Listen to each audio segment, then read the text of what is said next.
Bienvenue sur Veritatis Investigator, la chaîne où on parle actualité, politique et économie.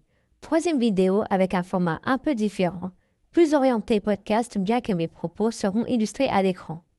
Aujourd'hui, on va parler d'un livre que je vous recommande et qui s'intitule « Histoire des banques centrales et de l'asservissement de l'humanité ».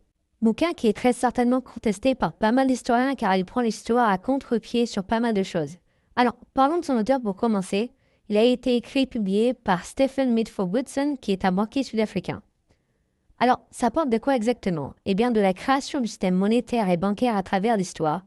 Woodson nous en livre une vision assez critique, surtout en ce qui concerne les banques centrales et leur application dans la politique et la souveraineté des nations.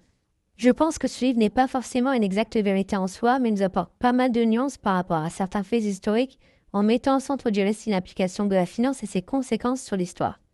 Maintenant, je vais vous détailler rapidement le chapitre dans les grandes lignes avec quelques détails.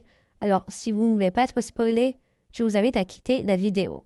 Si cet ouvrage vous intéresse, vous pouvez facilement le trouver en commande via des sites tels que Amazon ou la Fnac. Alors maintenant que je vous ai débuté mon introduction, que je m'étais écrite histoire d'être clair et précis, je pourrais être un peu plus spontané et vous parler de ces chapitres. Donc, le premier, c'est l'introduction et les origines du système bancaire. Donc, ça se concentre sur la période de l'Antiquité. On ne peut pas vraiment parler de système bancaire, mais on peut parler d'un système monétaire en tout cas, où le troc a été abandonné pour l'émission de monnaie contre des biens et des services. Alors, le chapitre se concentre surtout sur une personne qui est bien connue, Jules César, empereur, qui a pas mal de parallèles avec Napoléon Ier. On le verra dans la partie le concernant. Donc César, une fois qu'il arrive au pouvoir, son but, c'est de stabiliser l'économie, de la rendre prospère. Et donc, il met en place tout un tas de réformes. Je peux vous en citer quelques-unes. Par exemple, l'émission de monnaie était réservée à une élite, qui était l'élite des patriciens. Donc, ces gens pratiquaient déjà l'usure et la spéculation sur la monnaie. Donc, lui, très clairement, il a instauré la réforme du contrôle de la monnaie qui a été transférée des patriciens au gouvernement. Voilà, il a limité les prélèvements à 1% d'intérêt par mois. Il a réduit le taux d'endettement à 25%, de 25%, pardon. Donc, il a fait tout un tas de réformes qui se sont avérées efficaces pour l'Empire. Ça a eu donc pour effet de mettre les aristocrates assez en colère puisqu'ils sont vus leur revenus réduits, leur pouvoir restreint. Et donc, ça aurait mené ces gens-là à conspirer et à assassiner César. C'est ce que l'auteur nous écrit. Voilà, donc c'est assez intéressant car on a souvent l'habitude de penser que César a été uniquement assassiné car il était un genre de despote, dictateur avec tous les pouvoirs. Mais c'est aussi intéressant d'avoir ce point de vue. Vous le verrez au long des chapitres. Il y a, je ne sais pas si je vais tous les citer, mais il y en aura d'autres qui seront cités. Généralement, quand les gens s'attaquent à l'état profond ou à l'état qui est en place, le deep state, comme ils disent actuellement, ça a pour conséquence des assassinats. Donc là, c'est le premier du livre. Ça commence avec Jules César. Ensuite, ça nous parle du long et lent déclin de l'Empire romain avec quelques exemples du rôle de l'Église dans le déclin de l'Empire qui s'accaparait, gardait pas mal de richesses. Aussi, les invasions barbares sont évoquées, mais c'est une des raisons qui ont fait que économiquement, Rome a été ruinée car les importations de nourriture diminuaient, ce qui a entraîné des longues périodes d'inflation, de déflation. Les richesses étaient concentrées donc dans très peu de mains comme l'Église et notamment 2000 familles romaines à la fin de l'Empire. Donc ça a eu pour conséquence de faire imploser cet empire romain avec un système économique injuste. Et on peut y voir un parallèle avec notre société actuelle. Chapitre 2, la Banque d'Angleterre et le début du système bancaire moderne. Donc là, on est sur la période... au début de ce chapitre, c'est vraiment la période médiévale avec l'établissement de Guillaume Conquérant en Angleterre et les premières migrations juives. Alors, ce livre parle forcément beaucoup de ça. Donc, les prêteurs étaient juifs car la religion catholique et l'islam ne permettaient pas de pratiquer l'usure et la charge d'intérêt sur une autre personne.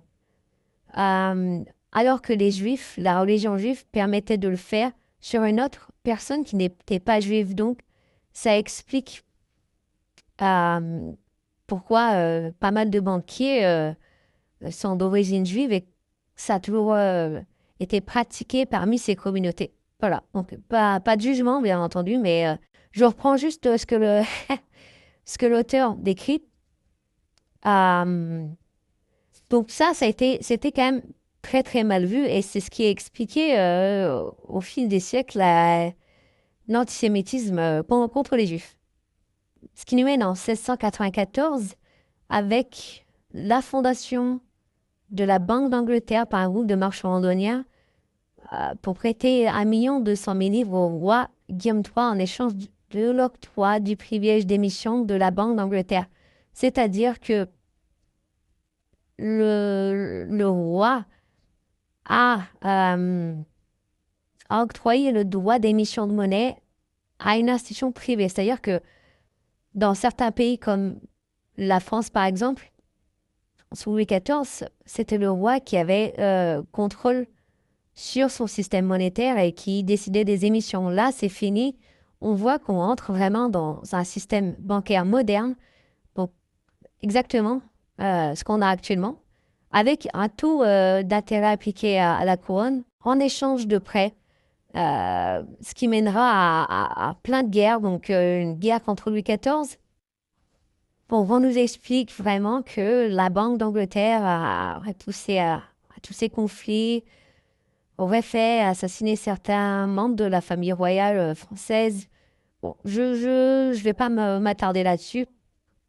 Euh, En gros, ce chapitre 2, l'auteur critique la mise en place des banques privées qui ont permis à certaines personnes de s'enrichir. On passe au chapitre 3 avec l'expansion du modèle bancaire et guerre napoléonienne. L'auteur explique comment le modèle de la Banque d'Angleterre s'est répandu en Europe et aux États-Unis, influençant les conflits, notamment les guerres napoléoniennes. Selon lui, les guerres ont été en grande partie financées par des banques privées qui ont profité des conflits pour accroître leur influence et leur contrôle sur les gouvernements. Voilà, donc c'est un chapitre centré sur Napoléon, c'est assez intéressant. On nous envoie une bonne image, ce qui nous change de ce qu'on nous vend actuellement. On a tendance plutôt à dénigrer Napoléon de nos jours. Mais on nous explique que euh, Napoléon est un réformateur économique et institutionnel à l'image de Jules César dans le premier chapitre. On lui doit la création de la Banque de France le 18 novembre 1800. Comme César, il décide de mettre la banque au service de l'État, donc c'est-à-dire des prêts à taux zéro. C'est assez intéressant cette partie-là. Donc la banque a remplacé les banques privées qui s'étaient établies bien avant la Révolution et qui avaient continué à prospérer dans ce système, ce qui forcément n'a pas du tout plu à certaines personnes. Et donc, on nous fait comprendre que la Banque d'Angleterre aurait financé l'alliance de la Prusse, de l'Autriche, de la Russie contre Napoléon afin de faire la guerre. Voilà. La suite, vous la connaissez, ce qui a conduit à son exil, puis son retour pour les 100 jours avec la bataille de Waterloo le 18 juin 1815. Tous les belligérants ont été financés par la même personne. Donc, parmi les belligérants, vous avez Angleterre, Prusse et France, tous financés par Nathan Rothschild. Voilà, donc les Rothschild, ce sont des personnages qui reviennent souvent dans le bouquin.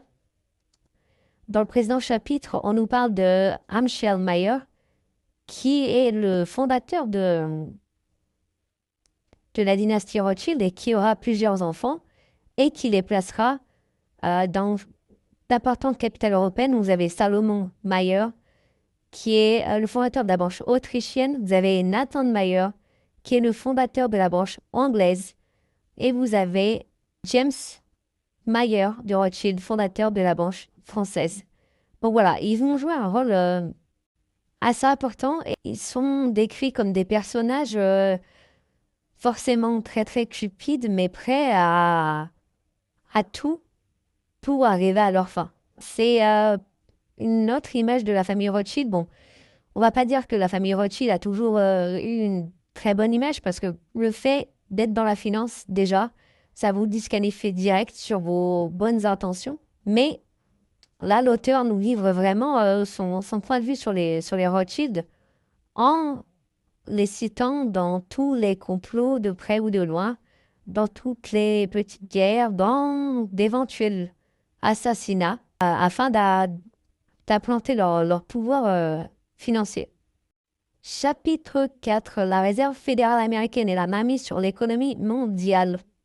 Donc là, c'est un chapitre qui part de l'histoire de la colonie américaine jusqu'à la création de la célèbre Réserve fédérale.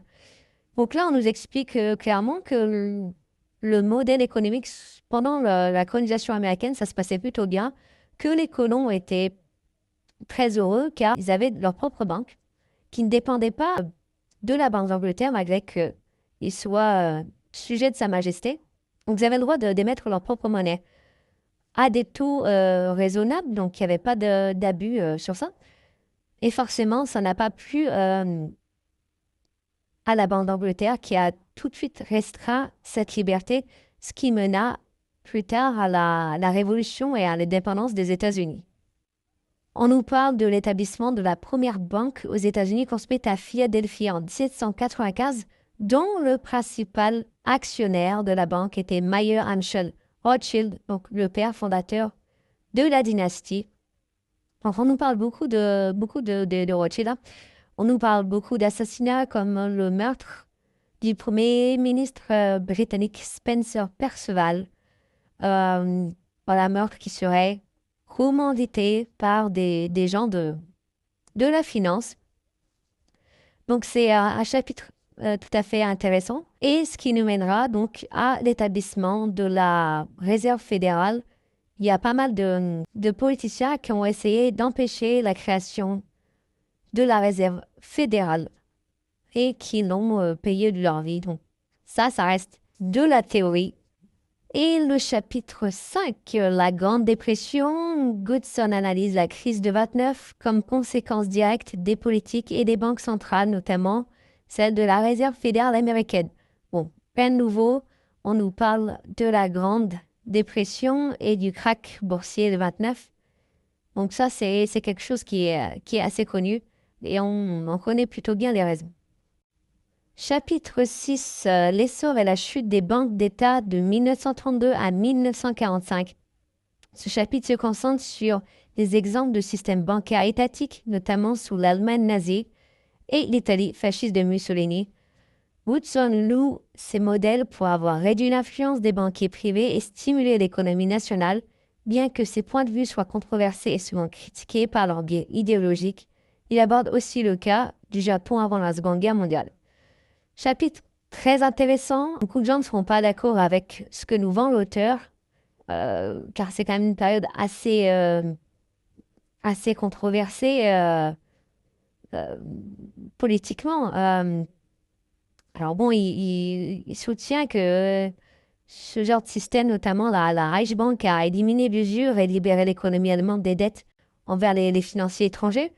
Ça, on peut tout à fait l'envisager et le comprendre, car l'Allemagne nazie a eu un développement exponentiel en quelques années. Cependant, il omet souvent les aspects coercitifs du régime et le rôle de la guerre dans cette réussite économique. Et on pourrait dire la même chose sur l'Italie de Mussolini.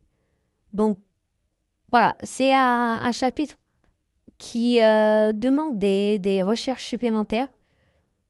Il y a des choses qui sont clairement contestables, comme l'entrée en guerre de l'Allemagne nazie, l'auteur nous explique que c'était quand même une coalition des autres pays contre lui pour des raisons financières, qu'il aurait envahi la Pologne parce que des minorités germanophones auraient été opprimées là-bas. On peut ne pas être d'accord sur ces aspects-là et être en complet désaccord. Chapitre 7. Forme moderne de banque d'État. Woodson examine des exemples contemporains de systèmes bancaires alternatifs comme la Banque du Dakota du Nord. Donc, c'est une des seules banques publiques. Woodson nous l'a décrit comme une sorte d'anomalie au milieu du secteur privé. Donc, ce n'est pas une banque qui élimine complètement les taux d'intérêt, mais elle facture des taux d'intérêt compétitifs bien que soit inférieurs à ceux du secteur privé. Et elle n'est pas totalement indépendante de la Fed, car elle coopère dans le cadre du système bancaire américain, mais c'est une banque publique au service de l'économie locale. Donc, l'auteur nous la présente comme un modèle de réussite économique, même durant la crise de 2008, car c'est une banque qui a été fondée en 1919. Donc, cette banque a tenu. Donc, ça, c'est intéressant. Ce chapitre, il nous parle de John Fitzgerald Kennedy, donc avec des théories comme quoi Kennedy aurait prévu via l'Executive Order 11110 d'émettre de la monnaie qui ne dépendrait plus exclusivement de la réserve fédérale. Donc, on nous parle que son assassinat aurait pu être lié à ça. Pareil sur Kadhafi. Donc, c'est un peu plus proche dans notre histoire. Donc, Kadhafi, quand il arrive au pouvoir, qu'est-ce qu'il fait? Il nationalise les banques. C'est quelque chose qu'on retrouve, une constante qu'on retrouve à travers tous les chapitres qui nous parlent de régimes un peu autoritaires. On voit que les leaders nationalisent leurs banques pour ne plus être dépendants du système monétaire international, ce qui leur évite de subir des pressions monétaires à cause de leur politique. Kadhafi qui aurait été victime d'un système financier international. Voilà. Et pour terminer, le dernier chapitre, la crise bancaire. Donc là, on traite de la crise financière de 2007-2008, de ce prime qu'il attribue aux excès du système bancaire basé sur l'usure et la création de dettes. Woodson prédit une grande dépression du XXIe siècle si le système actuel persiste. Là, on peut être vraiment en accord avec ce chapitre, car on en parle un peu dans la précédente vidéo qui était sur le thème de l'or, mais on parle quand même du système abusif d'impression monétaire avec le quantitative easing. Donc, c'est vraiment quelque chose qui est lors des prédictions, mais on a quand même beaucoup de signes avant-coureurs. En résumé, à la fin de son ouvrage, Woodson nous recommande un certain nombre de mesures. Donc, la première serait l'abolition des banques centrales privées avec la nationalisation de la création monétaire. Les États devraient reprendre le contrôle total de l'émission monétaire sans intermédiaire privé. La deuxième, ce serait la fin de l'usure, donc c'est-à-dire prêt avec intérêt. Le retour à une monnaie adossée à des actifs tangibles comme l'or, l'argent ou le pétrole. La fin et donc la suppression du système de réserve fractionnaire, c'est-à-dire le remplacement par un système à 100% de réserve. Les banques ne pourraient pas prêter plus d'argent que ce qu'ils n'en détiennent réellement. Voilà. Donc, c'est un ouvrage qui se termine quand même sur une note assez positive, car l'auteur nous donne des pistes sur comment changer le système et qu'est-ce qui ferait que ça marcherait. Alors après, le livre, comme je l'ai évoqué plusieurs fois au cours de cette vidéo, prend un certain nombre de positions qui peuvent être controversées. Ça mêle des événements historiques avec des théories Donc moi, ce que je vous encourage à faire, c'est déjà de lire le bouquin, de vous faire votre propre opinion et de faire vos propres recherches là-dessus. C'est le mieux à faire et c'est ce qui vous permettra d'avoir un esprit éclairé. Je vous remercie d'avoir suivi cette vidéo. N'hésitez pas à liker avec le petit pouce en l'air et vous abonner à la chaîne pour continuer à avoir plus de contenu. En vous remerciant, c'était Veritatis Investigator. À bientôt.